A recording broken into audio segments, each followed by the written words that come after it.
केते दिन हेला वार्तालाप बिना घांटी हेउथिला मन उत्सुक मनर तृप्ति साधिबाकू करिछि मु टेलीफोन। कारण प्राय 5 वर्ष पर से मो सहित संयोग होउछंती। तेणु हठात धरी पारली नाही तांका स्वर। परवर्ती समय रे से पूर्व स्मृति की रोमंथन कर जानीपारि ये सही परम भाग्यवती भाग्यलिपि। तेणु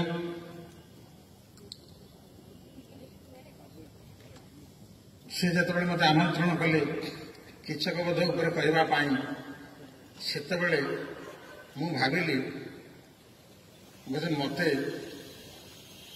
गोटे से बड़ राजपद दे देइछंती। से किचक बोधर आउ गोटे पद मन पड़ा सुना शिर पद करगत हेले केठेली देइछि पदे। सुना शिर पद करगत हेले केठेली देइछि पदे। असंभव सिना विकसित पुष्प तड़ी देगा सट पदे। सुनाशिर माने इंद्र। इंद्र पद जहाँ को मिलगला सी केबे ताकू छाड़देव। तेणु मत जिते बड़े मोर सबुठ ओडिया साहित्य परम आराध्य उपेन्द्र भंज कवि सम्राट उपेन्द्र भंज से होउछंती सूर्य।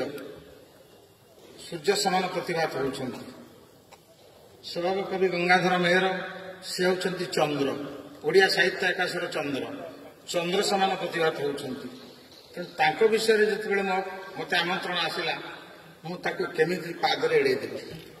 असंभव सिना विकसित पुष्प तड़ी देवा सट पदे। गोटे प्रस्फुटित सुमन फुलटा फुटी भौरटा से गोटे जाऊँगी से जमीती हेले से फुल उपर टे बसब से न्याय मुझे आमंत्रण को स्वीकार कली। बंधुगण मु आज कृतज्ञता जनाऊँगी धन्यवाद दूची ओडिशार बहु इतिहास सृष्टि करिथिबा कलिंग सम्राट विजयानंद पट्टनायक सुपुत्र श्रीजुक्त नवीन पट्टनायक।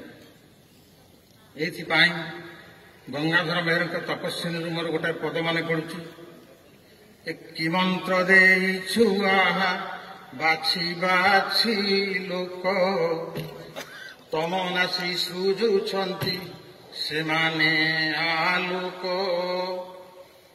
नवीन बाबू को आज मु अशेष बधाई जनाऊँगी प्रभु लिंगराज पाखे उत्तरोत्तर जश कीर्ति कामना करुँच। से बाछि बाछि लोक को पठेइछंती संस्कृति।